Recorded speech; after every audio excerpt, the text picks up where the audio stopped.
sebagaimana pada dirinya. Ingatlah, hai orang yang bergaul dengan massa, dan massa yang fanatik kepada Anda, hati-hati, betapa banyak ketukan-ketukan sandal di sekitar tokoh sirna dari kepalanya, betapa banyak hilang agamanya, ya Allah selamatkan, ya Allah selamatkan. Manusia terbagi menjadi 4 golongan. 1. Ada orang yang hatinya memandang tajam, dengan pandangan cahaya yakin atas rahasia ciptaannya dan keparipurnaan kuasanya. 2. Ada orang yang akalnya tajam, memandang dengan cahaya kecerdasannya pada janji dan ancamannya. 3. Ada orang yang rahasia batinnya, sir, tajam, memandang setiap saat dengan cahaya marifat kepada Allah Subhanahu wa Ta'ala. 4.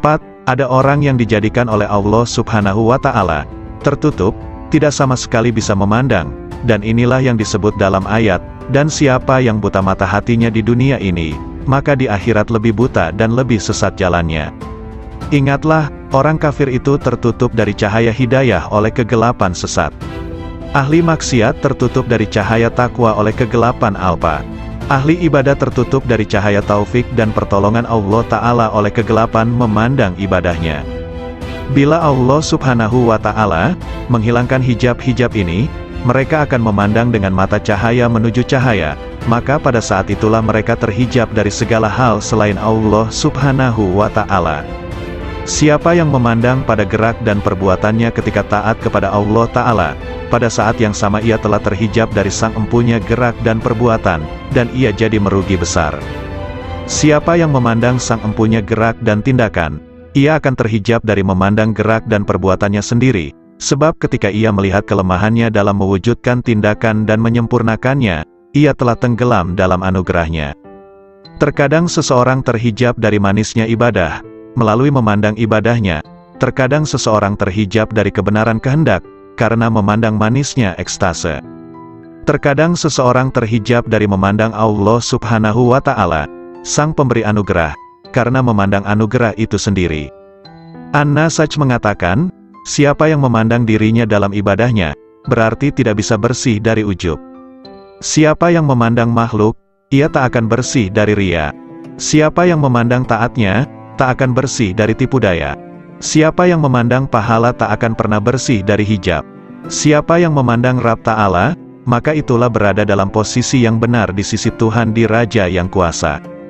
Abu Bakar bin Abdullah mengatakan, siapa yang sibuk dengan nuansa hikmah dan rahasia-rahasianya, maka ia akan terhijab dari hakikatnya, dan aku tak pernah diperlihatkan maksiat yang lebih bahaya ketimbang melupakan Allah Subhanahu wa Ta'ala dan penggantungan hati pada selain Allah Subhanahu wa Ta'ala. Setiap hasrat dan zikir pada selain Allah Ta'ala adalah hijab antara dirimu dengan Allah Subhanahu wa Ta'ala. Dalam hadis disebutkan, betapa banyak kebajikan yang dilakukan seseorang yang tak ada keburukan baginya, justru lebih berbahaya padanya dibanding keburukan itu sendiri, dan betapa banyak keburukan yang dilakukan seseorang yang tak ada kebajikan padanya, justru lebih bermanfaat padanya dibanding kebajikan itu sendiri. Maksudnya, kebajikan itu sebenarnya terpuji, dan keburukan itu tercela. Namun sepanjang seorang hamba dalam berbuat kebajikan masih melihat kebajikannya, maka ia berada di medan pamer dan kebanggaan. Dan sepanjang hamba dalam keburukan, namun ia masih melihat keburukan itu, berarti ia berada di medan remuk redam dirinya dan merasa sangat butuh padanya. Padahal kondisi hamba dalam situasi sangat butuh pada Allah itu lebih baik. Abu Bakar As-Siddiq mengatakan, ya Allah, aku mohon berlindungan padamu dari syirik tersembunyi. Sedangkan Rabi'ah menegaskan, dunia telah menutupi penghuninya dari Allah Subhanahu wa Ta'ala.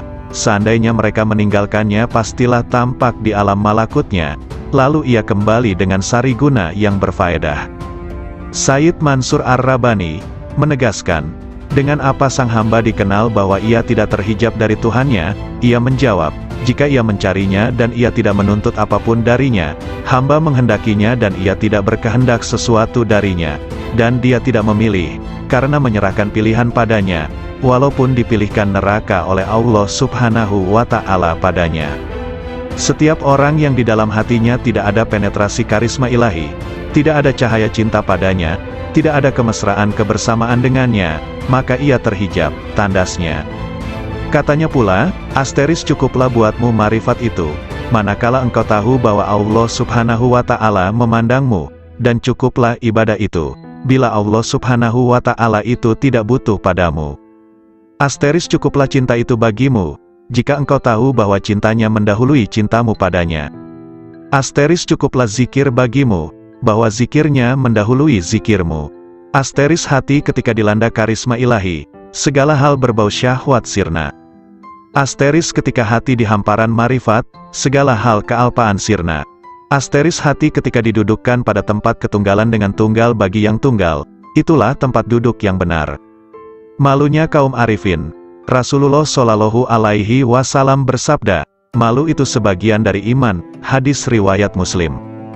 Malu yang biasanya terekspresi pada wajah manusia merupakan gambaran tentang malu yang ada dalam hati manusia, yaitu malu karena sesuatu dari Allah Ta'ala. Sehingga malu terekspresi dari malu wajah dan malu kolbu, merupakan bagian dari iman kepada Allah Ta'ala, di mana kaum arifin menjadikannya sebagai orientasi atas kelemahan dan cacat rahasia hatinya di hadapan Allah Ta'ala.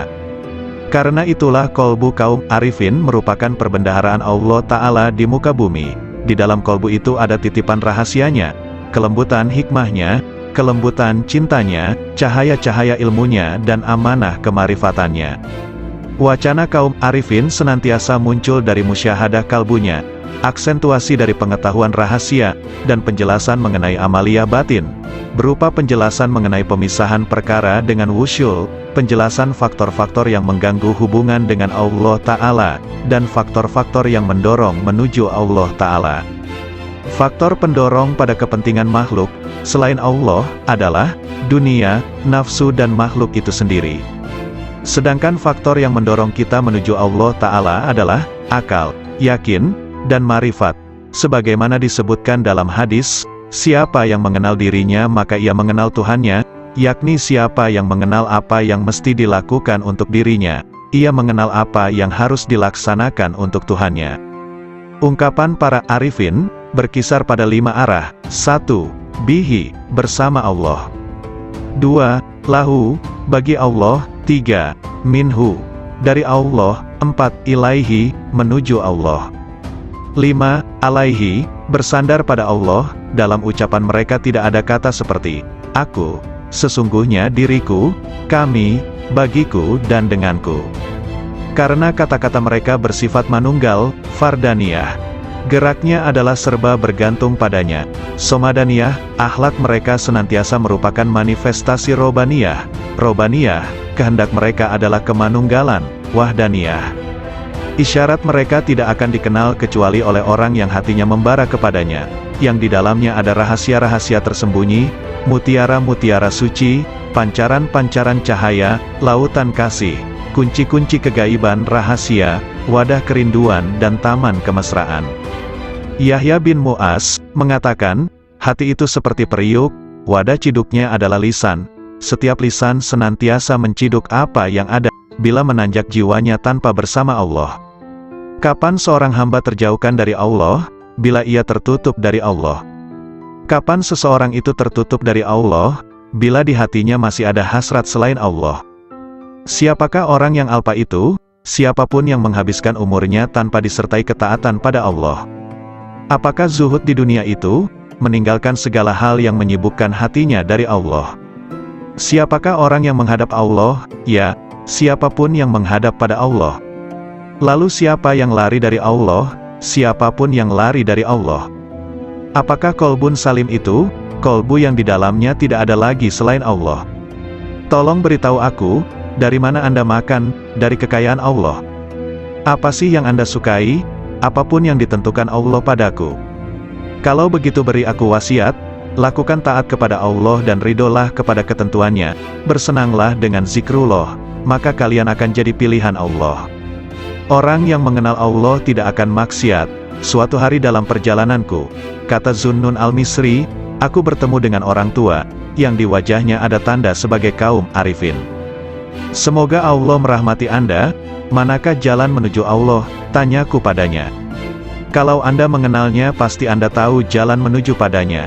Apakah seseorang bisa beribadah kepadanya tanpa mengenalnya?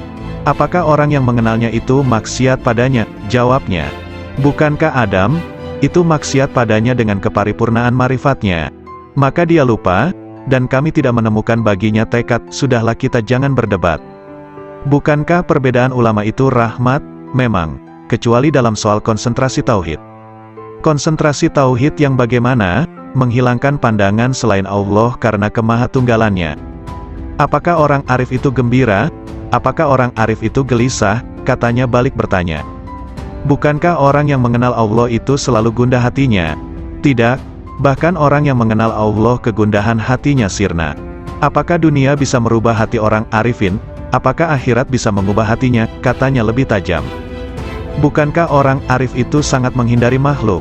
Nauzubillah, sang arif tidak pernah gentar dengan makhluk.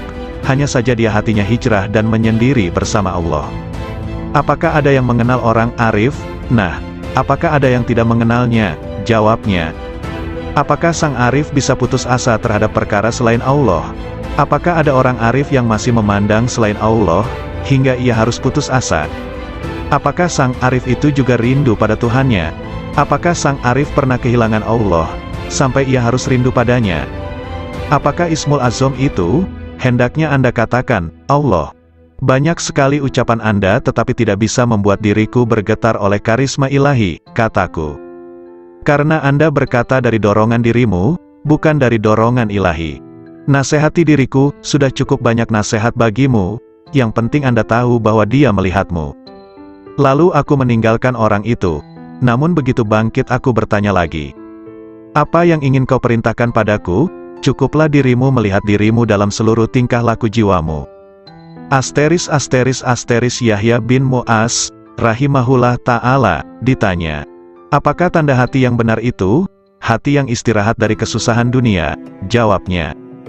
Kalau konsumsi hati, zikir yang hidup, tak pernah mati. Lalu kehendak yang benar itu seperti apa? Meninggalkan kebiasaan-kebiasaan manusiawi. Makna rindu, terus-menerus fokus pada yang di atas. Kapan perkara hamba Allah tuntas? Jika tenteram bersama Allah tanpa hasrat. Kalau tanda-tanda seorang penempuh, tandanya ia tidak sibuk, hatinya, dengan urusan makhluk. Lalu pangkal hidayah itu apa? Ketakwaan yang benar. Apa yang disebut dengan kenikmatan? Berserasi dengan Allah. Siapa yang disebut sebagai orang asing? Siapapun yang cinta di hatinya, tidak mencari keuntungan. Kapan seorang hamba sampai pada wilayah Tuhannya? Bila hatinya lepas dari segala hal selain Allah Ta'ala. Apakah yang disebut dengan kebebasan agung itu? Penyerahan total kepada Sang Tuhan? Apakah amal paling utama? Zikir kepada Allah kapan dan di mana saja? Apa yang disebut dengan kebutuhan besar? Kebutuhan besar adalah melanggengkan bahagia bersama Allah. Apakah yang menjadi hijab kolbu? Merasa puas, selesai, dengan Tuhannya. Apakah hidup yang indah itu? Hidup bersama yang Maha Agung. Lalu hakikat berserasi dengan Allah adalah berlangkah benar dan bersih. Siapakah para pecinta itu? Kaum arifin. Siapa yang disebut orang mulia? Siapapun yang meraih kemuliaan bersama yang Maha Mulia. Siapa yang disebut manusia utama? Siapapun yang bermesra bahagia dengan yang Maha Lembut. Siapa yang disebut orang alpa? Siapapun yang menyia-nyiakan usianya. Apakah yang disebut dunia? Segala hal yang membuat Anda lupa pada Allah. Memang benar, sumber kemarifatan adalah kolbu, karena firman Allah Ta'ala. Sesungguhnya syiar itu dari ketakwaan kolbu, sedangkan sumber musyahadah adalah kedalaman kolbu, karena firman-Nya. Kedalaman kolbu tak pernah dusta terhadap apa yang dilihatnya. Sumber cahaya adalah dada, karena firman-Nya, bukankah orang yang dilapangkan dadanya oleh Allah terhadap Islam, maka dialah yang mendapatkan cahaya dari Tuhannya. Dan segala cinta yang semakin bertambah, senantiasa menambah rasa cinta kita kepada Rasulullah Shallallahu Alaihi Wasallam, dan para wali-walinya. Derajat Arifin, riwayat dari Irman bin Hashim, bahwa sesungguhnya Rasulullah Shallallahu Alaihi Wasallam bersabda, dari umatku bakal masuk surga 70.000 orang tanpa hisab. Mereka bertanya, siapakah mereka itu wahai Rasulullah? Rasulullah Shallallahu Alaihi Wasallam bersabda, mereka itu adalah orang yang tidak pernah melakukan ruqyah, tidak pernah meramal, tidak pernah berbekam, dan mereka senantiasa tawakal kepada Allah. Hadis riwayat Muslim.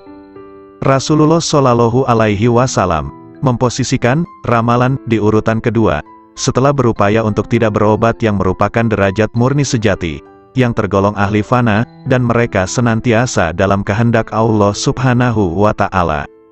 Semoga Allah melimpahkan rahmat kepada mereka. Namun betapa sedikit jumlah mereka dalam setiap periode, karena derajat mereka adalah mewujudkan hakikat tawakal kepada Allah Subhanahu wa Ta'ala, kepasrahan total yang meliputi seluruh instrumen sebab akibat dan kehendak. Merekalah kaum arifin billah yang sesungguhnya. Semoga Allah meridhoi mereka. Amboi, jika orang alim itu terbagi dua, satu golongan yang membuatku terbebas dari keraguan. Dua, satu golongan yang menggunting-gunting diriku dari gunting neraka, tak lebih dan tak kurang mereka itu, di mataku. Anak-anak sekalian, ketahuilah orang arif kepada Allah Subhanahu wa Ta'ala dengan marifat yang benar, senantiasa terhanguskan hasratnya di bawah keceriaan dalam wahdaniyahnya, dan tak ada keceriaan mulai dari arasy sampai muka bumi yang lebih besar ketimbang kegembiraan marifat kepada Allah Subhanahu wa Ta'ala. Surga seisinya itu dibanding sisi kegembiraan mereka kepada Allah Subhanahu wa Ta'ala, nilainya sangat kecil, lebih kecil dibanding atom, ketika mereka tahu bahwa marifat adalah kegembiraan paling agung dari segala kegembiraan manapun. Siapa yang bertemu Allah Subhanahu wa Ta'ala, maka mana yang tak bisa ditemukan, kesibukan apalagi yang akan dilakukan setelah bertemu dengannya, bukankah melihat selain Allah itu tak lebih dari keliaran nafsu belaka, hasrat yang rendah, dan minimnya marifat kepada Allah Ta'ala? Adakah pakaian yang lebih baik dibanding baju Islam? Apakah ada mahkota yang lebih agung ketimbang mahkota marifat? Atau adakah hamparan yang lebih mulia ketimbang hamparan taat? Allah Subhanahu wa Ta'ala berfirman, katakan, dengan karunia Allah dan dengan rahmatnya, maka dengan karunia dan rahmat itulah kalian semua bergembira. Dalam sebagian munajatnya Ibrahim bin Adham mengatakan, Ilahi, Engkau maha tahu surga dan seisinya, rasanya tak melintas padaku walau sesayap nyamuk setelah Engkau beri aku marifat kepadamu, dan kemesraanku kepadamu, dan Engkau telah membuatkan mencurah untuk tafakur atas keagunganmu, serta Engkau telah menjanjikan padaku untuk memandang wajahmu. Memang, sesungguhnya derajat terendah kaum arifin itu, manakala Allah memasukkannya ke dalam neraka yang diliputi azab, maka hatinya malah tambah cinta kepadanya, semakin mesra sukacita padanya, dan semakin rindu kepadanya. Ibnu Sirin berkata, jika aku harus memilih antara surga dan sholat 2 rakaat, aku memilih sholat 2 rakaat, karena dalam 2 rakaat ada ridhonya Allah Subhanahu wa Ta'ala, takarub kepadanya, sedang dalam surga yang ada kesenangan nafsu dan kesenangan manusia. Ketika Nabi Ibrahim dilemparkan ke dalam api, mereka mengatakan, bakarlah dia, dan mintalah pertolongan pada Tuhan kalian, kata mereka. Nabi Ibrahim menjawab, cukuplah bagiku Tuhanku dan dialah sebaik-baik tempat berserah diri, sebaik-baik Tuhan dan sebaik-baik penolong. Kemudian Allah Subhanahu wa Ta'ala berfirman, wahai api jadilah dirimu dingin sejuk dan menyelamatkan atas Ibrahim. Berserah diri diriwayatkan, ketika Allah Subhanahu wa Ta'ala berfirman kepada Nabi Ibrahim, wahai Ibrahim, engkaulah sahabat dekatku, dan aku sahabat dekatmu. Maka jangan berpaling dariku, yang menyebabkan putusnya hubungan kesahabatan antara diriku dan dirimu, karena orang yang benar-benar mengaku sahabat dekatku jika dibakar oleh api, hatinya sama sekali tidak bergeser dariku, karena menghormati kebesaranku. Allah Subhanahu wa Ta'ala juga menyebutkan dalam Al-Quran, ketika Tuhannya berkata kepada Ibrahim, Islamlah, Ibrahim menjawab, aku Islam kepada Tuhannya semesta alam. Allah Subhanahu wa Ta'ala mengetahui kepasrahan totalnya, Islam, sampai kemudian ia dilempar dalam api. Abu Abdullah bin Muqatil bermunajat, Ilahi, janganlah engkau masukkan diriku ke dalam neraka, karena api pun bisa menjadi dingin padaku karena cintaku kepadamu. Abu Ayyub As-Sikhtiyani berkata, neraka itu ditakuti bagi mereka yang lupa akan Tuhannya, lalu dikatakan pada mereka yang lupa itu, rasakan semua atas kelalaianmu dalam pertemuan harimu ini, dengan segenap balasan amalnya. Abu Hafs menegaskan, saya sangat khawatir atas marifat sebagian orang, yang sudah ditulis di jubah mereka, orang-orang merdekanya Allah setelah dikeluarkan dari neraka. Namun mereka memohon agar tanda tulisan itu dihapus dari mereka. Jika aku jadi mereka, Aku sangat memohon agar tanda itu ditulis di seluruh anggota badanku, dan membuatku cukup bangga. Akulah dari golongan orang yang dimerdekakan dari neraka. Menurutku, apa yang diraih ahli surga dalam syurganya adalah Rob Ta'ala, kedekatan padanya, dan memandangnya serta mendengarkan kalamnya. Ingat istri Fir'aun ketika bermunajat, Tuhanku, bangunkan rumah bagiku di sisimu dalam surga. Sebagaimana disebutkan, tetangga dulu, baru rumah. Ibrahim bin Adham mengatakan, aku sangat malu jika tujuan utamaku adalah makhluk, padahal Allah Subhanahu wa Ta'ala telah berfirman kepada sebagian para nabinya, siapa yang berkehendak pada kami, ia tak ingin selain diri kami. Sebagian Syekh Sufi mengatakan, aku pernah melihat seorang pemuda di Masjidil Haram sedang dalam kondisi menderita dan kelaparan. Saya sangat kasihan padanya. Aku punya 100 dinar dalam kantong. Lalu kudekati dia, hai sayang, ini buat kebutuhan-kebutuhanmu. Pemuda itu tidak menoleh sama sekali padaku, dan aku terus mendesaknya.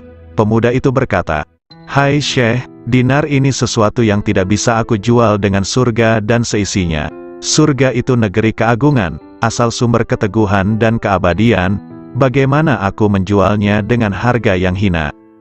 Abu Musa Ad-Dailabi, pelayan Abu Yazid, semoga Allah merahmati keduanya, berkata, aku pernah mendengar seorang syekh di Bistam mengatakan, aku bermimpi, sepertinya Allah Subhanahu wa Ta'ala berfirman, kalian semua sedang mencari sesuatu dariku, selain Abu Yazid, sesungguhnya dia mencariku dan menghendakiku, dan aku pun menghendakinya.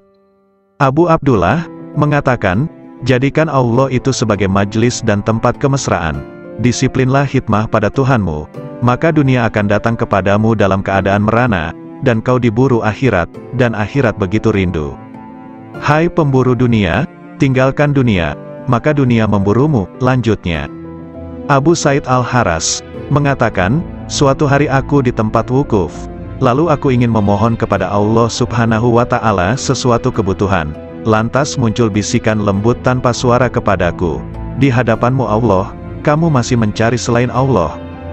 Ada seseorang menulis surat kepada saudaranya, Amma Badu, tamparlah muka para penghasrat dunia dengan dunianya, tamparlah pencari akhirat pada wajah pemburunya, bermesralah dengan Robul Alamin, wassalam.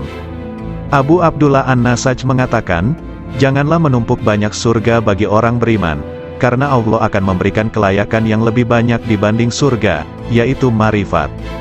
Seseorang sholat jenazah dengan 5 kali takbir, ditanya kenapa sampai 5 kali, 4 takbiranku untuk si mayit, dan 1 untuk 2 rumah, dunia akhirat, katanya. Kisah terjadi ketika ayat Al-Quran dibacakan pada Abu Yazid, di antara kalian ada yang berharap dunia, dan di antara kalian ada yang berharap akhirat, lalu Abu Yazid berkata, mana yang berharap kepada Tuhan? Amirul Mukminin Ali bin Abi Thalib berkata kepada Abu Bakar As-Siddiq, wahai Khalifah Rasulullah Shallallahu Alaihi Wasallam, bagaimana Anda meraih posisi derajat ini hingga mendahului kami? Abu Bakar Siddiq menjawab, dengan 5 perkara. Pertama, aku dapatkan manusia 2 kelompok, pemburu dunia dan pemburu akhirat, sedangkan aku pemburu Tuhan. Kedua, sejak aku masuk Islam, aku tak pernah kenyang dengan makanan dunia. Ketiga, aku tak pernah segar minum minuman dunia. Keempat, jika muncul di hadapanku 2 pilihan amaliyah, amal dunia dan amal akhirat, aku pasti memilih amal akhirat. Kelima, aku berguru, bersahabat, pada Nabi Shallallahu Alaihi Wasallam, dan aku senantiasa bersahabat yang sebaik-baiknya. Sungguh mengherankan, riwayat dari Umar bin Khattab, aku mendengar Rasulullah mengatakan, sesungguhnya amal-amal itu bergantung dengan niat-niatnya, dan sesungguhnya setiap orang tergantung apa yang diniatkan. Maka siapa yang hijrahnya kepada Allah dan Rasul-Nya, maka hijrahnya kepada Allah dan Rasul-Nya. Dan barang siapa yang hijrahnya kepada dunia akan mendapatkan dunia, atau kepada perempuan, akan mengawininya, maka hijrahnya tergantung apa yang diorientasikannya. Hadis riwayat Bukhari, Muslim dan Nasai dan yang lain. Hati kaum arifin senantiasa menuju Rabbul Alamin. Raihlah tujuan perjalanan akhir tanpa hambatan, hanya menuju dan bagi Allah, janganlah kelain Allah. Setiap apa yang kau harapkan teguh dengan hijrah kepada Allah. Riwayat Anas bin Malik berkata, bahwa di bawah dinding di mana Allah Subhanahu wa Ta'ala memberi kabar melalui firman-Nya. Dan di bawahnya ada perbendaharaan bagi keduanya, adalah lembaran dari emas, dan emas itu ada tulisan di dalamnya, Bismillahirrohmanirrohim. Aku heran kepada orang yang meyakini kematian, bagaimana ia bisa gembira. Aku heran pada orang yang meyakini takdir, bagaimana ia susah. Aku heran kepada orang yang meyakini adanya neraka, bagaimana ia bisa tertawa. Aku heran dengan orang yang meyakini sirnanya dunia dan penghuninya akan terbalik, bagaimana ia merasa tenteram di dunia. La ilaha illallah Muhammadur Rasulullah. Wahab rahimahullah mengatakan, suatu ketika aku berjalan menuju wilayah Romawi, tiba-tiba ku dengar suara di balik bukit sedang bergema. Oh Tuhanku, aku heran pada orang yang mengenalmu, bagaimana dia malah senang dengan bencimu demi kerelaan pada selain dirimu. Oh Tuhanku, aku heran kepada orang mengenalmu, bagaimana ia masih berharap kepada selain Dikau. Lalu aku mencari suara itu, ternyata di sana ada orang tua yang sedang bersujud, bermunajat. Maha suci Engkau, sungguh mengherankan bagi makhluk, bagaimana mereka ini berharap padamu suatu gantimu. Maha suci Engkau, sungguh mengherankan bagaimana mereka sibuk berbakti kepada selain Engkau. Maha suci Engkau, sangat mengherankan makhluk, bagaimana mereka rindu selain dirimu. Maha suci Engkau, bagaimana mereka menikmati sesuatu selain dirimu, dan sesuatu selainmu. Lalu aku lewat, dan aku tak menghiraukan apa yang aku lihat. Abu Yazid berkata, aku heran kepada ahli surga, bagaimana mereka menikmatinya tanpa Allah, atau bagaimana mereka bisa bersukaria tanpanya. Aku heran orang yang merasa puas pada suatu kondisi ruhani, tanpa ia puas dengan sang pemilik kondisi ruhani itu. Lebih mengherankan pada mereka yang menghadapkan dirinya pada makhluk, sedangkan Allah Ta'ala memanggil, kemarilah padaku. Abdullah bin Muqatil mengatakan, aku heran kepada manusia, di mana Allah memilih untuk dirinya, dengan serba cukup darinya, malah manusia kontra darinya disertai rasa butuh padanya.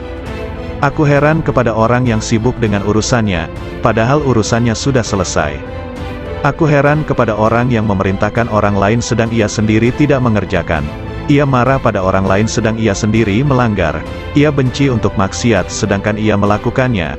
Ia senang untuk ditaati sedangkan ia tidak taat pada Tuhannya. Ia mencaci yang lain dengan prasangka, sedangkan ia tak pernah mencaci dirinya dengan yakin.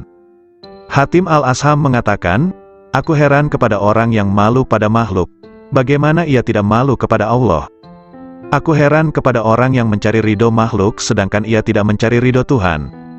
Aku heran kepada orang yang mencintai ahli ibadah, sedangkan ia menuju maksiat. Aku heran kepada orang yang mengenal keagungan Allah, bagaimana ia bisa kontra padanya. Aku heran kepada orang yang makan rizki Tuhannya, bagaimana ia terima kasih kepada selain Allah. Aku heran kepada orang yang membeli budak dengan hartanya, bagaimana ia tidak membeli orang merdeka dengan kebajikannya dan ucapan indahnya. Hunais bin Abdullah berkata, aku heran kepada orang yang malamnya bangun, siangnya puasa, menjauhi larangan-larangannya, namun tidak bisa bertemu dengannya kecuali hanya menangis dan susah belaka. Aku heran kepada orang yang malamnya tidur, lebat buahnya, kuat batangnya. Untuk kemuliaan hidup baru, ada orang yang berkedudukan, ada yang ikut orang kaya, akhirnya dimasyarakatkan. Ibaratnya seperti sekedar memperoleh kemuliaan sepele. Jadinya tersesat-sesat. Ada pula yang justru memiliki jalan terpaksa. Demikian, artikel ini dimuat di Matops Blog. Assalamualaikum warahmatullahi wabarakatuh. Alhamdulillah, segala puji bagi Allah, Tuhan seru sekalian alam. Kali ini akan dibacakan nasihat atau wejangan Syekh Ahmad Ar-Rifai, pengasas Tarekat Rifaiyah. Nasihat ini diambil dari dailysufi.blogspot.com. Dengan dibacakan nasihat ini, semoga Allah melimpahkan ibrah dan hikmah, guna menggapai ridha ilahi. Musibah batin itu hijab. Sesungguhnya Nabi Shallallahu Alaihi Wasallam bersabda, perbuatan-perbuatan baik bisa menjaga serangan keburukan, dan sesungguhnya sedekah rahasia itu bisa meniup api amarah Tuhan, dan sebenarnya silaturahim itu menambah usia dan menghapus kemiskinan. Hadis riwayat Tabrani. Dalam hadis yang mulia ini ada pelajaran akhlak mulia, di mana kaum arifin membumbung menuju Rabb-Nya, Sebab asas dari marifat adalah makarimul akhlak, semulia-mulianya akhlak, sedangkan akhlak buruk adalah, nauzubillah, adalah wujud terhijabnya rahasia batin dari Allah Ta'ala. Anak-anakku sekalian, di antara musibah rahasia batin terbesar adalah terhijabnya kita dari Allah Subhanahu wa Ta'ala. Maka siapapun yang mendapatkan musibah seperti ini, pada dasarnya ia telah menggabungkan musibah-musibah lainnya. Sang pecinta itu senantiasa mabuk ilahi, sang pemabuk tak akan merasakan derita musibah ketika mabuk, baru di saat sadar merasakan deritanya. Musibah terhijab dari Allah Subhanahu wa Ta'ala tak bisa diganti atas kehilangannya selamanya, kecuali dengan menepiskan segala hal selain Allah Subhanahu wa Ta'ala. Dari rahasia batin kita, tak ada ancaman lebih serius di dalam Al-Quran dibanding ayat ini. Sekali-kali tidak, sesungguhnya mereka pada hari itu benar-benar terhalang dari melihat Tuhan mereka. Betapa banyak orang yang taat tetapi terhijab dari yang ditaati Allah Subhanahu wa Ta'ala. Betapa banyak orang yang dapat nikmat tapi terhijab dari sang pemberi nikmat. Betapa banyak orang yang tidur, diberi rizki kesadaran bangun ketika ia sedang tertidur. Betapa banyak orang yang sadar tertidur justru setelah ia bangun. Betapa banyak orang yang pendosa, justru diberi rizki kewalian dan meraih derajat abrar. Betapa banyak orang zuhud yang gugur dari wilayahnya, dan menempuh jalan pendosa. Hijab itu siksa jauh dari Allah Subhanahu wa Ta'ala. Betapa banyak ahli amal yang terhijab gara-gara melihat amalnya, jauh dari memandang anugerah Allah Subhanahu wa Ta'ala, hingga mata hatinya buta. Lalu ia terlempar jauh, sementara ia menduga dirinya telah sampai, wusyul, kepada Allah Subhanahu wa Ta'ala, dan tidak ada yang lebih mengerikan di mata orang arif dibanding hijab itu sendiri, walau sekejap mata. Padahal siksa Allah Subhanahu wa Ta'ala terbesar pada hamba adalah hijab dan terjauhkan darinya. Salah seorang hamba Allah Subhanahu wa Ta'ala dikisahkan sedang bermunajat, "Oh Tuhanku, sampai kapan aku maksiat kepadamu, sedangkan Engkau tak pernah menyiksaku?" Kemudian Allah Subhanahu wa Ta'ala menurunkan wahyu kepada seorang nabi di kala itu, "Katakan kepadanya, sampai kapankah aku menyiksamu, sedangkan kamu tidak mengerti? Bukankah engkau telah aku tutup dari kelembutan-kelembutan kebahagiaanku? Bukankah aku telah mengeluarkan kemanisan munajat kepadaku dari hatimu?" Abu Musa, pelayan Abu Yazid mengatakan, suatu hari Syekh Abu Yazid memasuki suatu kota, kemudian massa banyak datang berjubal mengikutinya. Ketika Abu Yazid melihat mereka dan berjubalnya mereka, beliau mengatakan, "Ya Allah, aku mohon perlindungan kepadamu dari terhijab padamu karena mereka, dan aku mohon perlindungan kepadamu dari hijabmu atas mereka, karena gara-gara aku." Semoga Allah merahmatinya. Betapa banyak kesadaran itu, dan betapa benarnya Abu Yazid dengan Tuhannya, betapa besarnya kasih sayang Abu Yazid pada sahabat-sahabatnya kaum muslimin. Ia menginginkan kebajikan dan pandangan yang benar bagi mereka, sebagaimana pada dirinya. Ingatlah, hai orang yang bergaul dengan massa, dan massa yang fanatik kepada Anda. Hati-hati, betapa banyak ketukan-ketukan sandal di sekitar toko sirna dari kepalanya, betapa banyak hilang agamanya. Ya Allah selamatkan, ya Allah selamatkan. Manusia terbagi menjadi 4 golongan. 1. Ada orang yang hatinya memandang tajam, dengan pandangan cahaya yakin atas rahasia ciptaannya dan keparipurnaan kuasanya.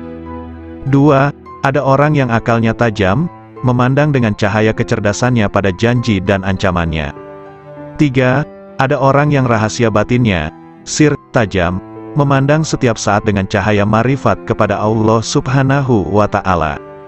4. Ada orang yang dijadikan oleh Allah Subhanahu wa Ta'ala tertutup, tidak sama sekali bisa memandang, dan inilah yang disebut dalam ayat, "Dan siapa yang buta mata hatinya di dunia ini, maka di akhirat lebih buta dan lebih sesat jalannya." Ingatlah, orang kafir itu tertutup dari cahaya hidayah oleh kegelapan sesat.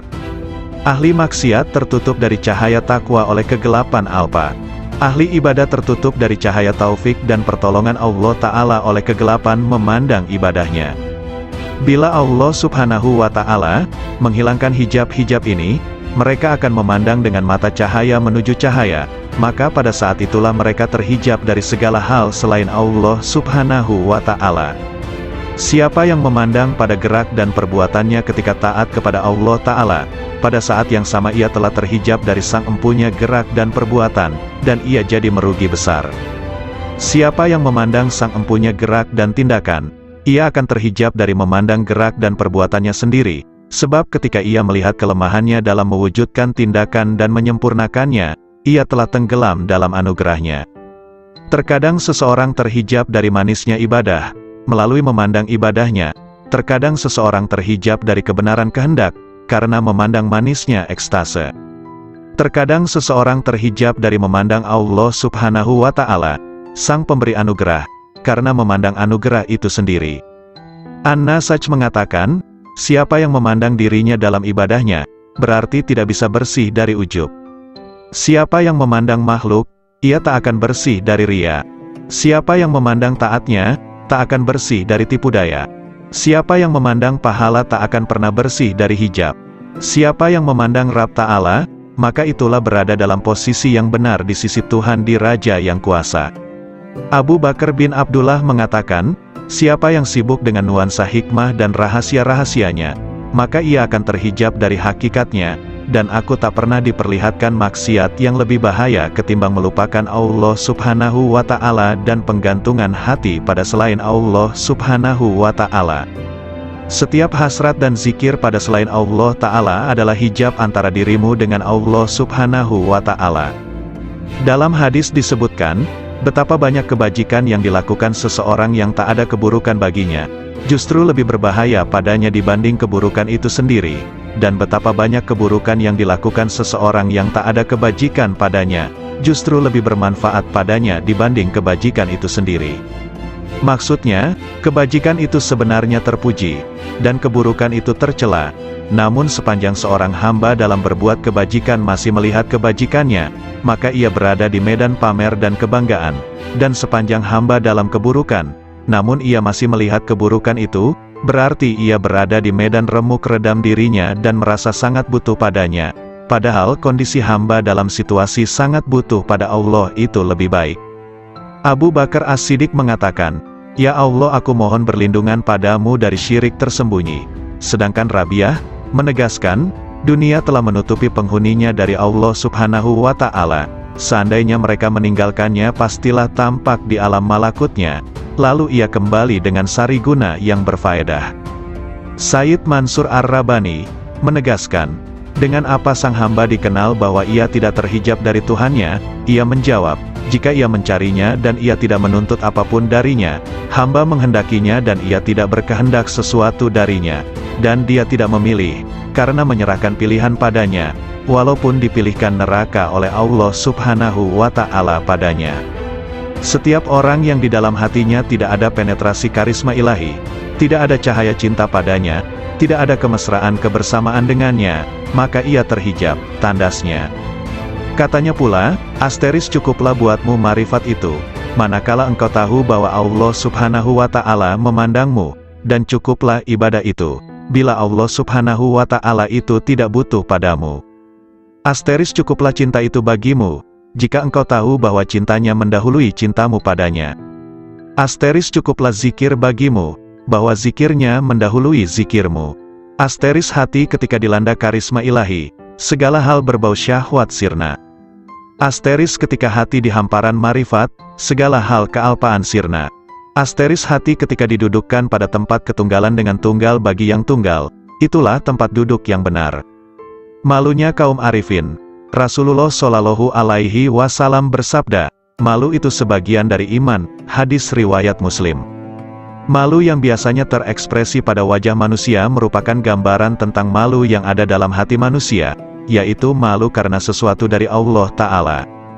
Sehingga malu terekspresi dari malu wajah dan malu kolbu, merupakan bagian dari iman kepada Allah Ta'ala, di mana kaum arifin menjadikannya sebagai orientasi atas kelemahan dan cacat rahasia hatinya di hadapan Allah Ta'ala. Karena itulah kolbu kaum arifin merupakan perbendaharaan Allah Ta'ala di muka bumi. Di dalam kolbu itu ada titipan rahasianya, kelembutan hikmahnya, kelembutan cintanya, cahaya-cahaya ilmunya dan amanah kemarifatannya.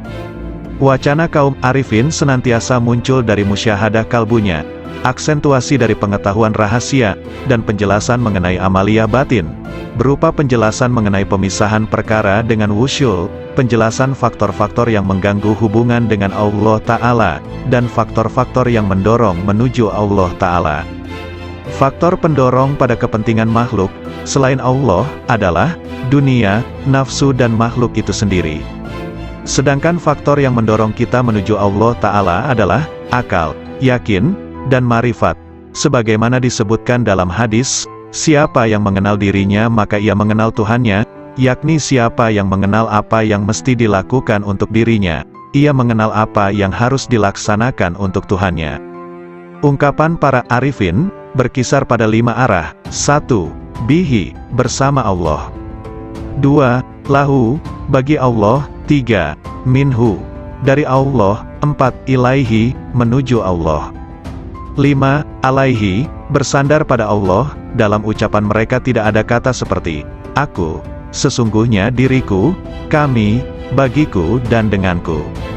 Karena kata-kata mereka bersifat manunggal, fardaniyah. Geraknya adalah serba bergantung padanya. Somadaniyah, akhlak mereka senantiasa merupakan manifestasi robaniyah. Robaniyah, kehendak mereka adalah kemanunggalan, wahdaniyah. Isyarat mereka tidak akan dikenal kecuali oleh orang yang hatinya membara kepadanya, yang di dalamnya ada rahasia-rahasia tersembunyi, mutiara-mutiara suci, pancaran-pancaran cahaya, lautan kasih, kunci-kunci kegaiban rahasia, wadah kerinduan dan taman kemesraan. Yahya bin Mu'az mengatakan, hati itu seperti periuk, wadah ciduknya adalah lisan. Setiap lisan senantiasa menciduk apa yang ada di periuk hatinya. Abu Bakar Al-Wasiti ditanya tentang pendapatnya seputar ucapan ahli marifat, ia menjawab, gambaran tentang marifat seperti cahaya dalam lampu dan lampu itu digantung di dalam rumah, sepanjang lampu itu ada dalam rumah, sepanjang itu pula terang. Ketika pintu rumah dibuka, maka cahaya lampu itu akan menerangi halaman. Kalam kaum arifin senantiasa memancarkan cahaya kepada ahli cahaya, hingga air mata mereka meleleh, dan lisannya berzikir. Allah Ta'ala berfirman, bila mereka mendengarkan apa yang diturunkan kepada Rasul, kamu melihat air mata mereka meleleh, karena marifat mereka terhadap Allah, mereka mengatakan, oh Tuhan kami beriman dan catatlah kami bersama orang-orang yang menyaksikanmu. Metafor jiwa kaum arif seperti rumah, hatinya seperti lampu, minyaknya adalah rasa yakin, airnya dari kejujuran hati, pintalannya dari ikhlas, kacanya dari kebeningan dan kerelaan hati, dan gantungannya dari akal. Khauf itu adalah api dalam cahaya, sedangkan raja, harapan, adalah cahaya dalam api. Marifat seperti cahaya dalam cahaya. Lampu itu digantung di pintu lobang, jika seorang arif membuka mulutnya, akan muncul hikmah dari dalam hatinya, mengalirlah cahaya hati lewat mulutnya, lalu cahaya itu membias kepada mereka yang siap disemai cahaya, lalu cahaya saling bergantungan dengan cahaya. Ada sebagian ucapan lebih dahsyat dibanding cahaya matahari, dan sebagian lebih gulita dibanding gelapnya malam. Kalam ahli marifat senantiasa adalah perbendaharaan Tuhan yang Maha Suci, di mana sumber-sumbernya adalah kolbu kaum arifin, di mana Allah memerintahkan agar menginfakkan cahaya itu kepada yang lain yang berhak menerimanya, dalam firman-Nya. Ajaklah mereka ke jalan Tuhanmu dan dengan hikmah dan nasihat yang bagus berilah argumentasi dengan argumen yang lebih bagus. Sesungguhnya Tuhanmu Dia lebih tahu pada orang yang tersesat dari jalannya, dan Ia Maha tahu pada orang yang diberi hidayah. Sebagian arifin ditanya, manakah cahaya yang lebih hebat ketimbang matahari? Marifat, jawabnya, apa yang lebih berguna dibanding air? Ucapan ahli marifat, katanya, apa yang lebih harum aromanya ketimbang minyak kesturi? Waktunya orang arif, apa pekerjaan orang arifin? Memandang pekerjaan rububiyah dan panji-panji kelembutan kudrah, jawabnya. Hasrat orang-orang soleh, Abu Said Al-Balhi, ditanya, kenapa ucapan orang pendahulu, salaf, lebih utama dibanding orang akhir, khalaf? Karena kehendak mereka adalah memuliakan Islam, menyelamatkan jiwa, kasih sayang pada sesama saudara dan ridho kepada Ar-Rahman, jawabnya. Sedangkan kehendak kita adalah memanjakan hawa nafsu, mencari pujian orang dan mencari kenikmatan dunia. Tambahnya lagi, seorang hamba manakala taat pada Tuhannya, Allah memberinya rejeki seteguk air dari sumber marifat, lalu ia mengucapkan dengan lisannya, namun jika ia meninggalkan taatnya, ia tidak akan merusak taat itu, namun tetap tersimpan di hatinya, dan tidak mengucapkannya dengan lisannya, agar ia tetap dalam sesalnya dan menjadi cobaan dengan berbagai ujian. Tiada dua orang beriman yang bertemu, yang keduanya berzikir kepada Allah, melainkan Allah menambah cahaya marifatullah pada kedua hatinya, sebelum keduanya berpisah. Sesungguhnya Allah memunculkan ahli marifat di atas puncak gelombang lautan intuisi, kolbu dan memuliakan mereka di atas perbendaharaan rahasia serta rahasia pengetahuan yang tak terhingga jumlahnya. Tidak pernah putus uraiannya, tidak pernah ditemukan ujung dalamnya, tidak sirna keajaibannya, hingga mereka menyelami cahaya marifat, dalam kedalaman isyarat yang terpendam, dalam makna-maknanya yang tersembunyi, hingga keluar dengan keajaiban satriguna dan kelembutan bekal-bekal melimpahnya, hakikat-hakikat dan isyaratnya, yang membakar kolbu para pecinta, memesrakan ruh para penempuh. Itulah cahaya dari cahaya hidayah, di mana seorang hamba meraih petunjuk dari kebajikan riayah, penjagaan jiwa, jika meraih taufik dan inayah. Yahya bin Mu'az berkata, aku bertemu kaum arifin yang dilimpahi hikmah. Aku temukan mayoritas mereka tidak memiliki apa-apa, malah mereka dibiayai yang lain. Laits al-Misri, punya saudara yang ada di Iskandariyah. Ketika ia datang, saudaranya menjawab, aku sedang menghadap Allah. Mana faedah dari penghadapanmu pada Tuhanmu? Saudaranya diam. Lalu Laits mengatakan, sang hamba jika menghadap pada Allah dengan keselarasan yang benar, Allah memberikan faedah-faedah yang tak pernah terlintas di hati manusia. Yahya bin Mu'az, manakala bicara suatu hari, tiba-tiba ada orang yang berteriak keras di majelisnya, sembari merobek-robek bajunya. Hai, apa yang kamu katakan? Kalam ahli marifat. Ketika muncul dari sumber rahasia kemanunggalan, ia menggali hati orang yang dibakar rindu dan cinta dengan apinya, lantas sifat-sifat manusiawi sirna. Karena itu kalimat orang yang bertakwa itu posisinya mendekati wahyu. Suatu ketika ada kata-kata terucap dari mereka, lalu ditanya, apa yang membuatmu bicara seperti ini? Hatiku mengatakan demikian, bermula dari pikiranku, dari rahasia jiwaku, dari Tuhanku, katanya. Sandaran hikmah adalah wujudnya hikmah, yaitu barang berharga yang hilang dari penempuh. Ketika ditemukan ia ambil, ia tak peduli dari manapun wadahnya, dari manapun diucapkannya, dari hati mana dinukil atau dari dinding mana terukir atau dari kafir mana didengar. Nilai hikmah. Dalam sebuah hadis disebutkan, siapa yang ingin ilmu oleh Allah tanpa belajar, mendapatkan petunjuk tanpa hidayah, maka zuhudlah dari dunia. Setiap hikmah ada ahli dan zamannya, dan zaman itu telah berlalu dengan sejumlah besar ahlinya, sedangkan yang tersisa kini hanyalah musibah, maka kami kepada Allah, dan kami kepadanya kembali. Carilah lampu-lampu kalam kaum arifin sebelum mereka wafat, suatu nikmat yang kalian rasakan kemuliaannya, keutamaannya yang paripurna, dan Luqman dipilih oleh Allah dengan hikmah, karena kemuliaan hikmahnya. Hikmah itu sidikun, kebanggaan mutakun, firdaus para arifun, warisan para nabi dan mursalun, burulah sebelum sirna. Dian-dian cahaya manusia di setiap bumi, merekalah ulama generasi mulia. Ilmunya memancarkan cahaya di setiap lembah bagai purnama yang membias tanpa awan. Jalan istiqomah diriwayatkan oleh Ummu Habibah. Ia berkata, bahwa Rasulullah Shallallahu Alaihi Wasallam bersabda, tak seorang pun hamba yang muslim, sholat lillahi ta'ala setiap hari 12 rakaat, sholat sunnah, bukan sholat fardu, kecuali Allah membangunkan rumah di dalam surga.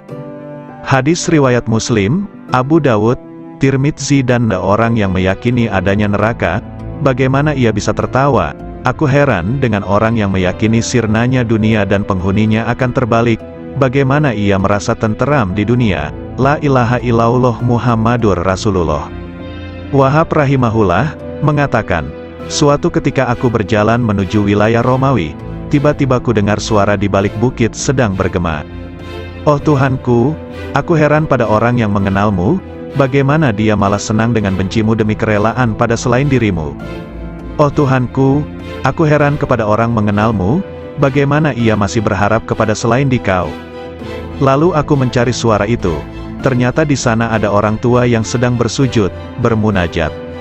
Maha suci Engkau, sungguh mengherankan bagi makhluk, bagaimana mereka ini berharap padamu suatu gantimu. Maha suci Engkau, sungguh mengherankan bagaimana mereka sibuk berbakti kepada selain Engkau. Maha suci Engkau, sangat mengherankan makhluk, bagaimana mereka rindu selain dirimu. Maha suci Engkau, bagaimana mereka menikmati sesuatu selain dirimu, dan sesuatu selainmu. Lalu aku lewat, dan aku tak menghiraukan apa yang aku lihat. Abu Yazid berkata, aku heran kepada ahli surga, bagaimana mereka menikmatinya tanpa Allah, atau bagaimana mereka bisa bersukaria tanpanya. Aku heran orang yang merasa puas pada suatu kondisi ruhani, tanpa ia puas dengan sang pemilik kondisi ruhani itu.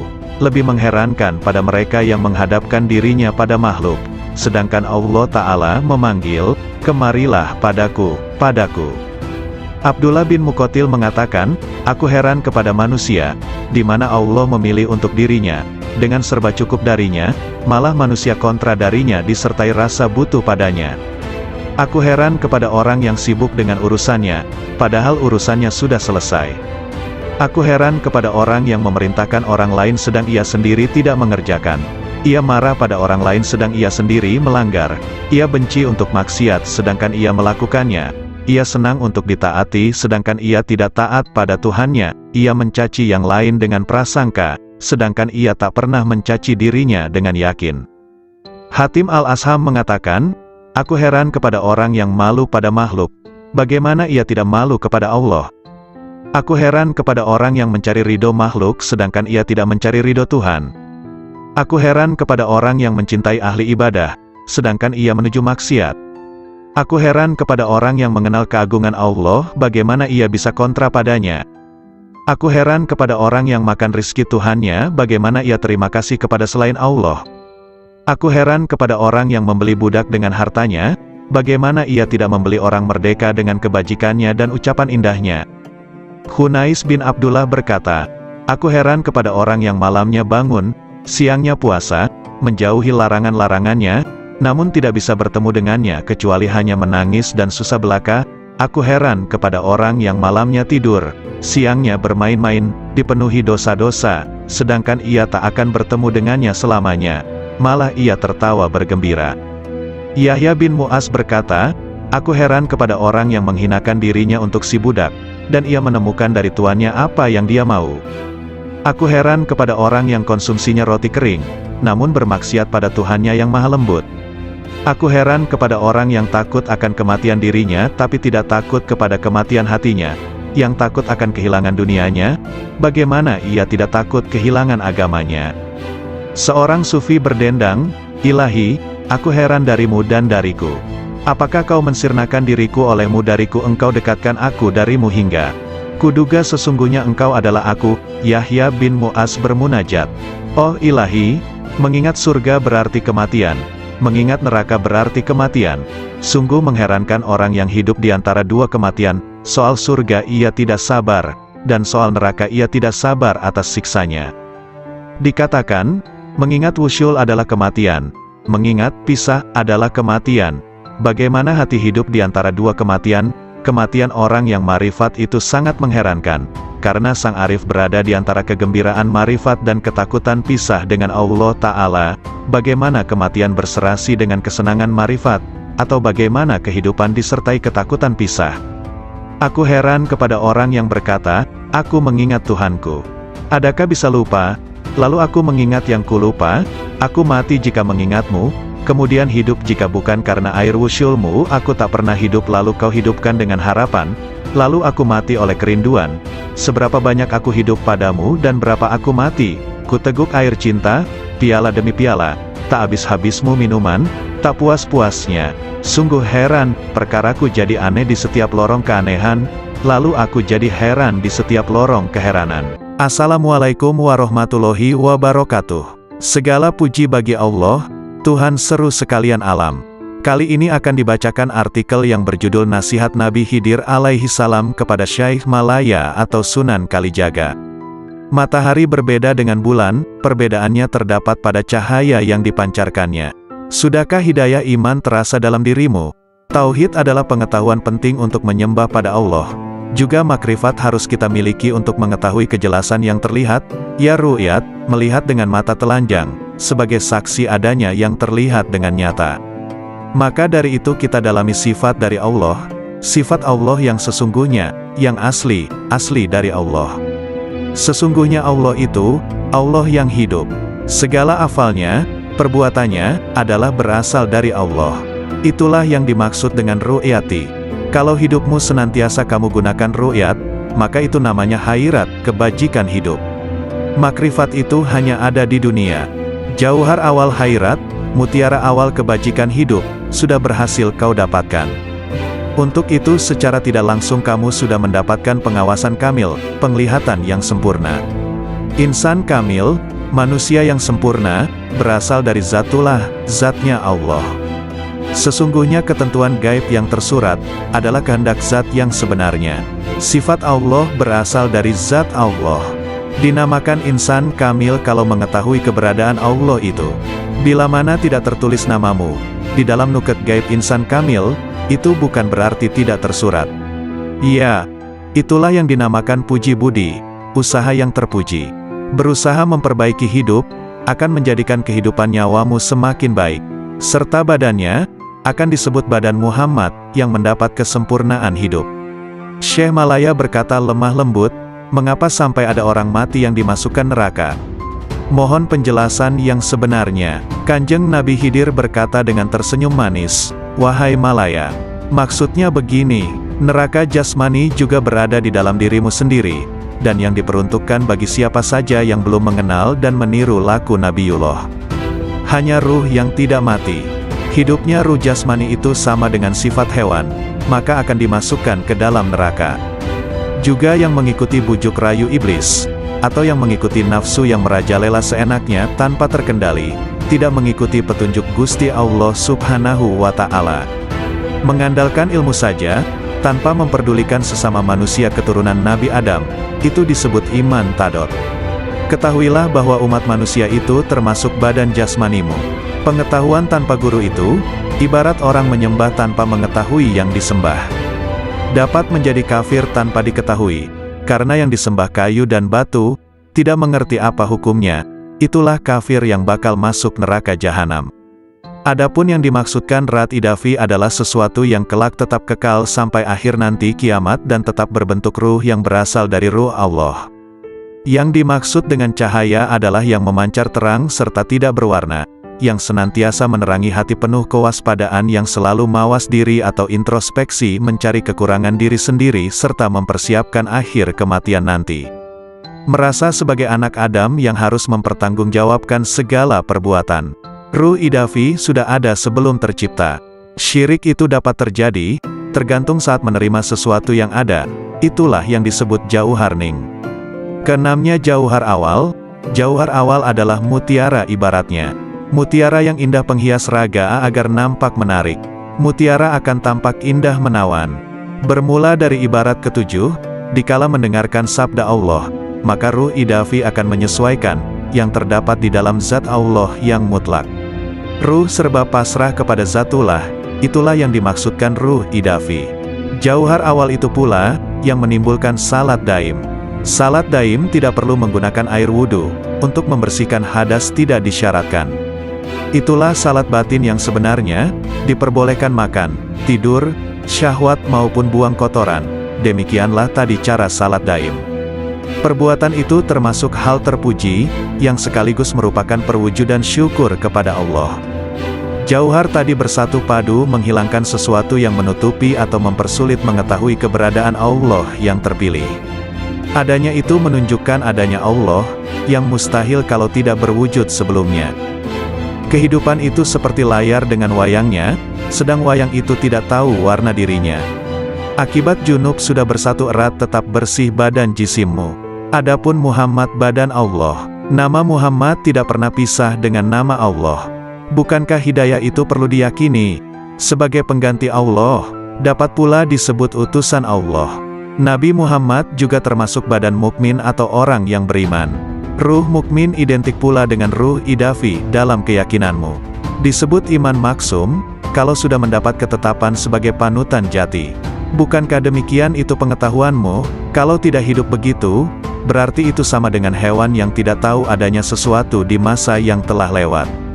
Kelak, karena tidak mengetahui keislaman, maka matinya tersesat, kufur serta kafir badannya. Namun bagi yang telah mendapatkan pelajaran ini, segala permasalahan dipahami lebih seksama baru dikerjakan. Allah itu tidak berjumlah 3 yang menjadi suri tauladan adalah Nabi Muhammad. Bukankah sebenarnya orang kufur itu mengingkari 4 masalah prinsip? Di antaranya bingung karena tiada pedoman manusia yang dapat diteladani. Kekafiran mendekatkan pada kufur kafir. Fahir dekat dengan kafir. Sebabnya karena kafir itu buta dan tuli, tidak mengerti tentang surga dan neraka. Fahir tidak akan mendekatkan pada Tuhan. Tidak mungkin terwujud pendekatan ini, tidak menyembah dan memuji, karena kekafirannya. Seperti itulah kalau fahir terhadap Zatullah. Dan sesungguhnya Gusti Allah mematikan kefahiran manusia, kepastiannya ada di tangan Allah semata-mata. Adapun wujud Zatullah itu, tidak ada satu makhluk pun yang mengetahui kecuali Allah sendiri. Ruh idafi menimbulkan iman. Ruh idafi berasal dari Allah yang Maha Esa. Itulah yang disebut iman tauhid. Meyakini adanya Allah juga adanya Muhammad sebagai Rasulullah. Tauhid hidayah yang sudah ada padamu, menyatu dengan Tuhan yang terpilih. Menyatu dengan Gusti Allah, baik di dunia maupun di akhirat. Dan kamu harus menyatu bahwa Gusti Allah itu ada dalam dirimu. Ruh idafi ada di dalam dirimu. Makrifat itu sebutannya. Hidupnya disebut syahadat, hidup tunggal di dalam hidup. Sujud ruku sebagai penghiasnya. Ruku berarti dekat dengan Tuhan pilihan. Penderitaan yang selalu menyertai menjelang ajal tidak akan terjadi padamu. Jangan takut menghadapi sakaratil maut. Jangan ikut-ikutan takut menjelang pertemuanmu dengan Allah. Perasaan takut itulah yang disebut dengan sekarat. Ruh idafi tidak akan mati. Hidup mati, mati hidup. Akuilah sedalam-dalamnya bahwa keberadaanmu itu terjadi karena Allah itu hidup dan menghidupi dirimu, dan menghidupi segala yang hidup. Sastra alif, huruf alif, harus dimintakan penjelasannya pada guru. Jabar jarnya pun harus berani susah payah mendalaminya. Terlebih lagi pengetahuan tentang kafir dan syirik. Sesungguhnya semua itu tidak dapat dijelaskan dengan tepat maksud sesungguhnya. Orang yang menjelaskan syariat itu berarti sudah mendapatkan anugerah sifat Gusti Allah. Sebagai sarana pengabdian hamba kepada Gusti Allah, yang menjalankan salat sesungguhnya raga. Raga yang salat itu terdorong oleh adanya iman yang hidup pada diri orang yang menjalankannya. Seandainya nyawa tidak hidup, maka lem tamsyur, maka tidak akan menolong semua perbuatan yang dijalankan. Secara yang tersurat, salat itu adalah perbuatan dan kehendak orang yang menjalankan, namun sebenarnya Allah lah yang berkehendak atas hambanya. Itulah hakikat dari Tuhan penciptanya. Ruh idafi berada di tangan orang mukmin. Semua ruh berada di tangannya, yaitu terdapat pada ruh idafi. Ruh idafi adalah sifat jamal, sifat yang bagus atau indah, keindahan yang berasal Zatullah. Ruh idafi nama sebuah tingkatan, makom, yang tersimpan pada diri utusan Allah, Rasulullah. Syarat jisim latif, jasad halus itu, harus tetap hidup dan tidak boleh mati. Cahayanya berasal dari ruh itu, yang terus-menerus meliputi jasad, yang mengisyaratkan sifat jalal, sifat yang perkasa, dan sekaligus mengisyaratkan adanya sifat jamal, sifat keindahan. Jauhar awal mayit, mutiara awal kematian, itu memberi isyarat hilangnya diri ini. Setelah semua menemui kematian di dunia, maka akan berganti hidup di akhirat. Kurang lebih 3 hari perubahan hidup itu pasti terjadi. Asal mula manusia terlahir, dari adanya ayah, ibu serta Tuhan yang Maha Pencipta. Satu kelahiran berasal dari 3 asal lahir. Ya, itulah isyarat dari 3 hari. Setelah dititipkan selama 7 hari, maka dikembalikan kepada yang menitipkan, yang memberi amanat. Titipan itu harus seperti sedia kala. Bukankah tauhid itu sebagai sarana untuk makrifat? Titipan yang ke-30 hari, itu juga termasuk juga titipan, yang ada hanya kemiripan dengan yang 7 hari. Kalau menangis mengeluarkan air mata karena menyesali sewaktu masih hidup, seperti teringat semasa kehidupan itu berasal dari nur. yang mana cahayanya mewujudkan dirimu. Hal itulah yang menimbulkan kesedihan dan penyesalan yang berkepanjangan. Tak terkecuali siapapun yang merasakan itu semua. Sebagaimana kamu mati, saya merasa kehilangan. Mati atau hilang bertepatan hari kematian yang ke-40 hari. Bagaimanakah yang lebih tepat untuk melukiskan persamaan sesama makhluk hidup secara keseluruhannya? Allah dan Muhammad semuanya berjumlah satu. 100 pun dapat dilukiskan seperti satu bentuk, seperti diibaratkan dengan adanya cahaya yang bersumber dari cahaya Muhammad yang sesungguhnya. Sama hal pada saat kamu memohon sesuatu, ruh jasad hilang di dalamnya, kehadirat Tuhan yang Maha Pemberi. Tepat pada hari ke-1000, tidak ada yang tertinggal. Kembalinya pada Allah sudah dalam keadaan yang sempurna. Sempurna seperti mula pertama dalam keadaan yang sempurna. Sempurna seperti mula pertama diciptakan.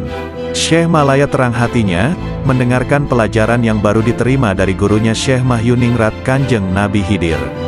Syekh Malaya senang hatinya sehingga beliau belum mau keluar dari dalam tubuh Kanjeng Nabi Khidir. Syekh Malaya menghaturkan sembah, sambil berkata manis seperti gula madu. Kalau begitu hamba tidak mau keluar dari raga dalam Tuan. Lebih nyaman di sini saja yang bebas dari sengsara derita. Tiada selera makan tidur, tidak merasa ngantuk dan lapar, tidak harus bersusah payah dan bebas dari rasa pegal dan nyeri. Yang terasa hanyalah rasa nikmat dan manfaat. Kanjeng Nabi Khidir memperingatkan, yang demikian tidak boleh kalau tanpa kematian. Kanjeng Nabi Khidir semakin iba kepada pemohon yang meruntuhkan hatinya. Kata Kanjeng Nabi Khidir, kalau begitu yang awas sajalah terhadap hambatan upaya. Jangan sampai kau kembali, memohonlah yang benar dan waspada. Anggaplah kalau sudah kau kuasai, jangan hanya digunakan dengan dasar bila ingat saja, karena hal itu sebagai rahasia Allah. Tidak diperkenankan mengobrol kepada sesama manusia, kalau tanpa seizinnya. Sekiranya akan ada yang mempersoalkan, memperbincangkan masalah ini. Jangan sampai terlanjur, jangan sampai membanggakan diri, jangan peduli terhadap gangguan, cobaan hidup. Tapi justru terimalah dengan sabar. Cobaan hidup yang menuju kematian, ditimbulkan akibat buah pikir. Bentuk yang sebenarnya ialah tersimpan rapat di dalam jagatmu. Hidup tanpa ada yang menghidupi kecuali Allah saja. Tiada antara lamanya tentang adanya itu. Bukankah sudah berada di tubuh? Sungguh, bersama lainnya selalu ada dengan kau. Tak mungkin terpisahkan, kemudian tidak pernah memberitahukan dari mana asalnya dulu. Yang menyatu dalam gerak perputaran bawana. Bukankah berita sebenarnya sudah ada padamu? Cara mendengarnya adalah dengan ruh sejati, tidak menggunakan telinga. Cara melatihnya, juga tanpa dengan mata. Adapun telinganya, matanya yang diberikan oleh Allah. Ada padamu itu, secara batinnya ada pada sukma itu sendiri. Memang demikianlah penerapannya. Ibarat seperti batang pohon yang dibakar, pasti ada asap apinya, menyatu dengan batang pohonnya. Ibarat air dengan alunnya, seperti minyak dengan susu, tubuhnya dikuasai gerak dan kata hati. Demikian pun dengan Hyang Sukma, sekiranya kita mengetahui wajah hamba Tuhan dan sukma yang kita kehendaki ada, diberitahu akan tempatnya seperti wayang ragamu itu. Karena datanglah segala gerak wayang, sedangkan panggungnya jagat. Bentuk wayang adalah sebagai bentuk badan atau raga. Bergerak bila digerakkan, segala-galanya tanpa kelihatan jelas, perbuatan dengan ucapan.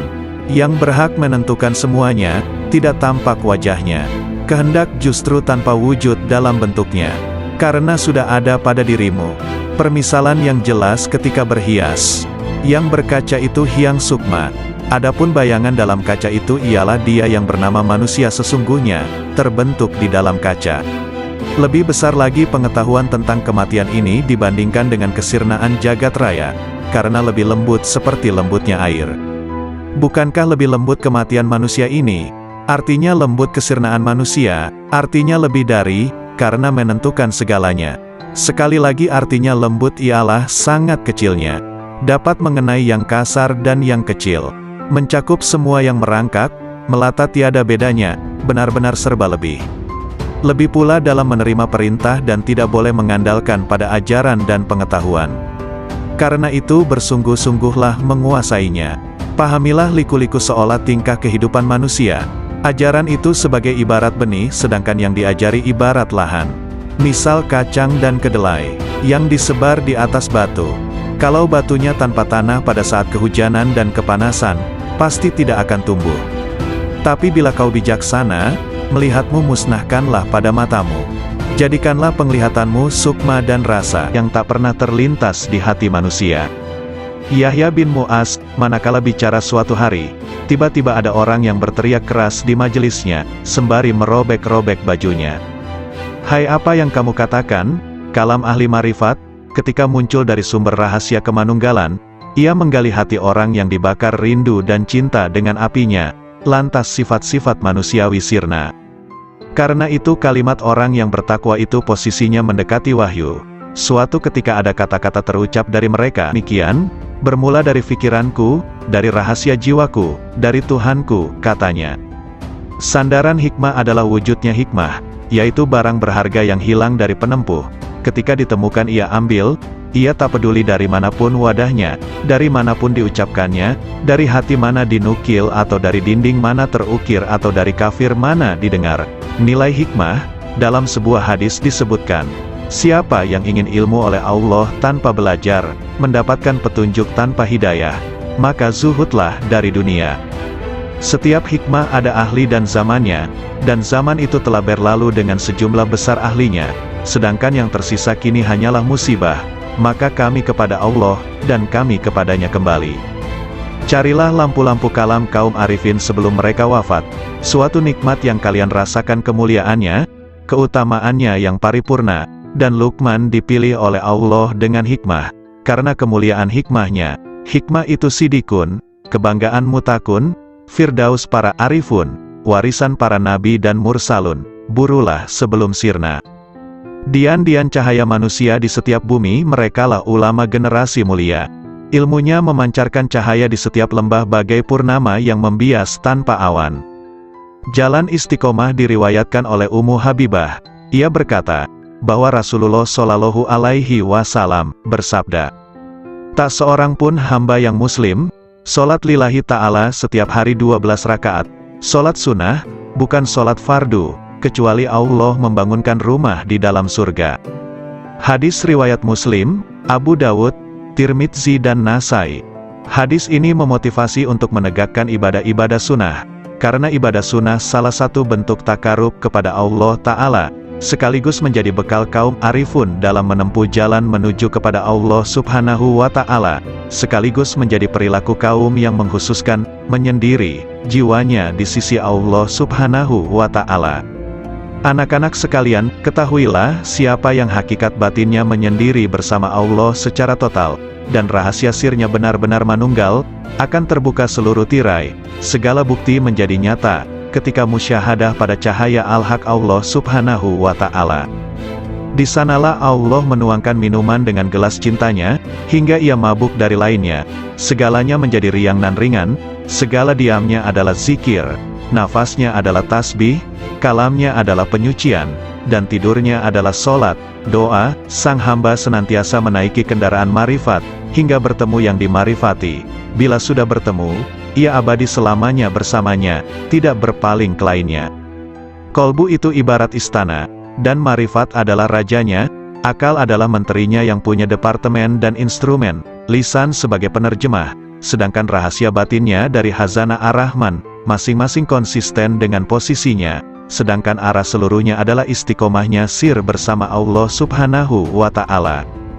Bila sir istiqomah, maka marifat menjadi istiqomah, lalu akal menjadi lurus. Bila akal konsisten, kolbu akan konsisten. Bila kolbu konsisten, jiwa akan konsisten. Bila nafsu konsisten, dalam pengendalian, perilaku batin akan konsisten. Sir dicahayai oleh sifat jamal dan jalalnya. Akal dicahayai oleh cahaya kesadaran dan renungan pelajaran. Kolbu dicahayai oleh cahaya rasa takut dan cinta disertai kontemplasi fikiran. Nafsu dicahayai dengan cahaya olah jiwa dan pengekangan. Sir adalah lautan dari samudera anugerah pemberiannya, dan gelombangnya tak terhingga, tiada henti pula. Jika sir konsisten bersama Allah Subhanahu wa Ta'ala, maka senantiasa akan abadi dalam musyahadah, dan sirna dari penglihatan pada istiqomahnya.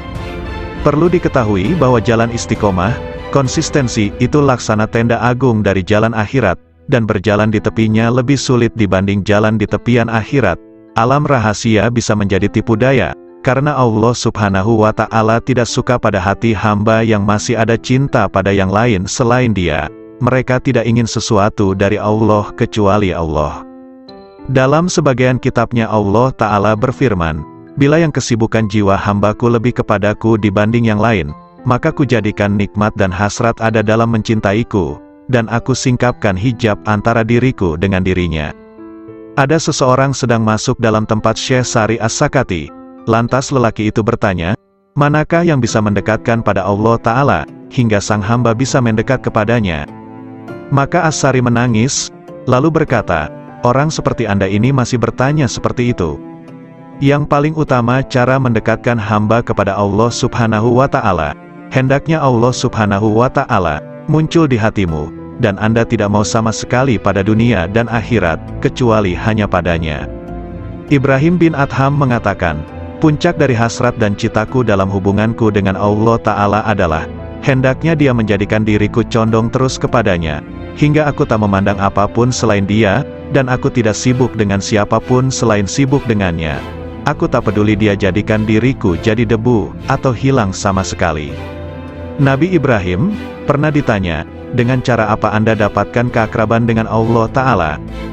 "Dengan memutuskan diriku hanya kepada Tuhanku, dan pilihanku kepadanya dibanding lainnya, serta aku tidak pernah makan kecuali bersama tamuku." Rabia Al-Basriyah mengatakan, "Oh Tuhanku, hasratku di dunia dan di akhirat nanti hanya mengingatmu, dan hasratku di akhirat dari akhirat hanya memandangmu, maka lakukanlah antara keduanya sekehendakmu."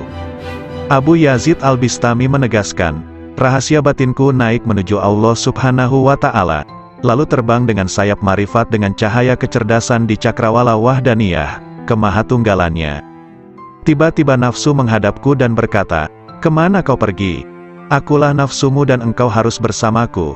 Namun rahasia batinku, sir, sama sekali tidak menoleh padanya. Kemudian makhluk-makhluk lain menghadap sirku, mereka bertanya, 'Kemana kau pergi? Kami adalah teman dan tempat curhatmu, engkau harus bersama kami, demi solidaritas padamu.' Sirku sama sekali tidak menoleh. Lantas surga dengan segenap isinya menghadap sirku. Mereka bertanya, 'Kemana engkau pergi? Engkau itu bagiku dan engkau harus di sini denganku.' Maka sirku sama sekali tidak berpaling. Lalu anugerah dan pemberian menghadapku, begitu juga karomah-karomah, hingga melewati kerajaannya, sampai pada kemah Fardaniyah, ketunggalannya, lantas melampaui universalitas dan keakuan, hingga sirku sampai di hadapan Allah Subhanahu wa Ta'ala. Dialah yang kucari." Allah Subhanahu wa Ta'ala berfirman kepada Nabi Musa, "Wahai Musa, sesungguhnya orang yang menjumpaiku pasti tidak akan kembali dariku, dan tidak akan kembali kecuali dari jalan lurusku." Abul Abbas Nin Atta mengatakan, "Manakala akhirat muncul dalam diri hamba, dunia menjadi sirna di sisinya, sehingga sang hamba hanya menetap di negeri keabadian. Namun manakala sang hamba berada dalam penyaksian Allah Ta'ala, segala hal selain Allah Ta'ala sirna, dan hamba abadi bersama Allah Subhanahu wa Ta'ala." Ada lelaki di hadapan Abu Yazid, berkata, "Ada informasi sampai kepadaku bahwa engkau punya Ismul Azam, sangat senang jika engkau mengajariku." Abu Yazid menjawab, "Nama Allah itu tidak terbatas, namun kosongkan hatimu hanya bagi kemahaesaannya, meninggalkan berpaling pada selain Allah Ta'ala. Jika Anda bisa demikian, raihlah ism, nama, manapun yang kau kehendaki, maka dengan ism itu Anda bisa pergi dari timur hingga barat, dalam sekejap dan Anda telah kembali." Zunnun Al-Misri mengatakan, "Ketika aku naik haji, tiba-tiba ada anak muda mengatakan, 'Oh Tuhanku, aku telah mengumpulkan tebusanmu, dan engkau maha tahu, lalu apa yang engkau berlakukan pada mereka?' Lalu ku dengar suara, 'Tebusanku banyak, dan yang mencariku sedikit.'" Sebagian sufi ditanya, "Seberapakah antara Allah Subhanahu wa Ta'ala dan hambanya?" 4 langkah saja, 1 langkah meninggalkan dunia, 1 langkah meninggalkan makhluk, 1 langkah meninggalkan nafsu, dan 1 langkah meninggalkan akhirat, maka sang hamba sudah di hadapan Allah Subhanahu wa Ta'ala. Jawabnya, Sari berkata, Siapa yang bangkit untuk taat kepada Allah Ta'ala tanpa ada yang lain, Allah akan memberi minuman dari mata air cinta darinya, dan dihantar menuju tempat yang benar. Sayyidina Ali karramallahu wajhah mengatakan, orang arif manakala keluar dari dunia tak ada pemandu maupun penyaksi di hari kiamat, tidak ada malaikat Ridwan di surga, juga tidak ada malaikat Malik di neraka. Beliau ditanya, lalu di mana sang arif dijumpai? Di hadapan Allah yang Maha Diraja, di tempat yang benar. Ketika mereka bangkit dari kuburnya, mereka tidak bertanya-tanya, mana keluarga dan anakku, mana Jibril dan Mikail, mana surga dan pahala, namun justru berkata, manakah kekasihku dan kemesraan hatiku? Kolbu kaum arifin punya mata yang memandang apa yang tak biasa dipandang manusia. Sedangkan lisannya berkata dengan rahasia batinnya munajat dari malaikat-malaikat mulia di sisinya yang mencatat sayap-sayap yang terbang tanpa bulu hinggap di sisi Rabbul Alamin. Lalu bagai gembalaan di taman suci menari dan meminum dari lautan para rasulnya, para hamba yang menuju kepadanya hingga mendekat, sampai bertemu dengannya. Di balik keajaiban kasih sayang, Rasulullah Shallallahu Alaihi Wasallam bersabda, orang yang memiliki kasih sayang, bakal disayang oleh Allah yang Maha Penyayang, yang Maha Memberi berkah dan Maha Luhur. Karena itu berikan kasih sayang kepada siapapun di muka bumi, maka yang di langit akan menyayangimu. Hadis riwayat Ahmad, Abu Dawud dan Tirmidzi. Dalam hadis yang mulia ini ada keajaiban yang luar biasa dari ilmu-ilmu dan rahasia Allah, di mana Al-Mustafa Nabi Muhammad Shallallahu Alaihi Wasallam memerintahkan adanya cinta dan kasih sayang terhadap semua makhluk di muka bumi, agar kasih sayang dari malaikat luhur di langit melimpah pula. Karena langit adalah jalan bagi turunnya kasih sayang ilahi, dan tempat sumber limpahan-limpahan alam cinta dan kasih sayang, sekaligus tempat hunian para malaikat yang dijadikan sebagai perantara rahasia-rahasia antara dirinya dan para makhluknya. Bila Allah melimpahkan rahmat dalam rahasia malaikat rizki, maka Allah memberikan pertolongan kepada pencari rizki. Bila Allah melimpahkan rahmat kepada rahasia pencatat amal, maka Allah memberikan kelupaan hamba terhadap keburukan-keburukan. Bila Allah melimpahkan pada rahasia malaikat rakib, maka Allah memberikan pertolongan dan kasih sayang. Kasih sayang adalah perilaku jiwa kaum arifin dan sekaligus menjadi miraj kalbunya menuju Tuhannya. Sedangkan hamba-hamba Allah yang arifin tadi merupakan pantulan manifestasi rahmat Tuhan semesta alam bagi para makhluknya, dan Dia adalah Maha Suci nan Maha Cinta dan Kasih. Anak-anak sekalian, bila kalian mewujudkan sifat kasih sayang kepada sesama makhluk, Anda pasti dirahmati. Jika Anda bermajlis dengan kaum arifin, pasti Anda sukses jiwamu. Jika Anda bertanya pada kaum yang penuh hikmah Rabbaniyah, pasti Anda mendapatkan pengetahuan. Segala sesuatu itu ada kuncinya.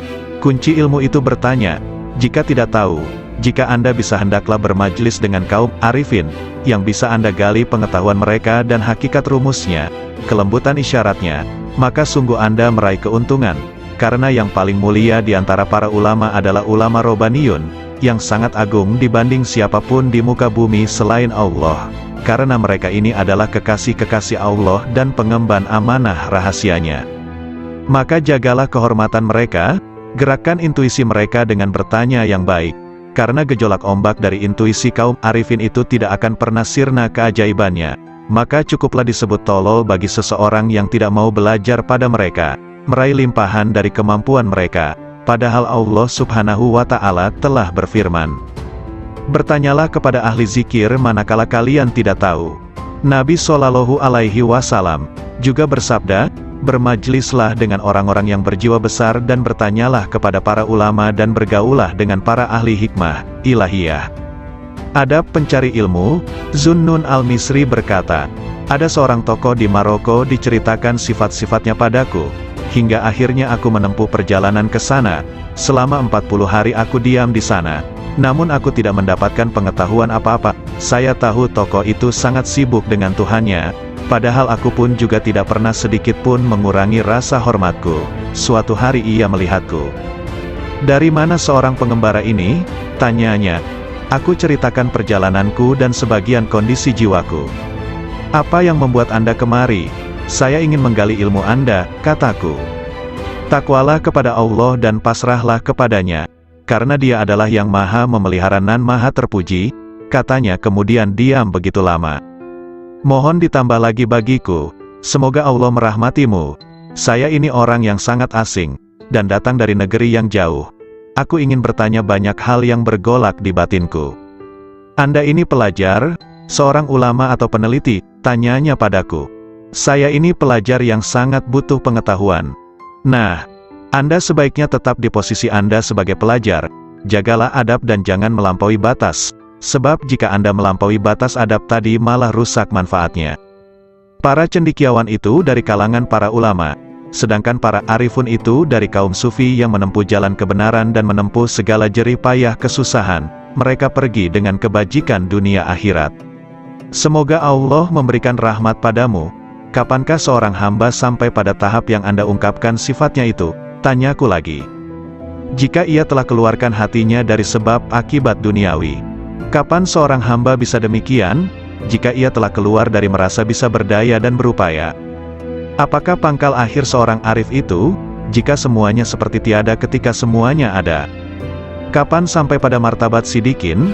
Jika sudah mengenal dirinya. Kapan mengenal dirinya? Jika telah tenggelam di lautan anugerah, dan keluar dari tempat keegoannya dan berpijak pada langkah keluhuran. Kapan sampai pada sifat-sifat itu? Bila ia duduk di kapal ketunggalan. Apa kapal ketunggalan itu? Menegakkan ubudiyah yang benar.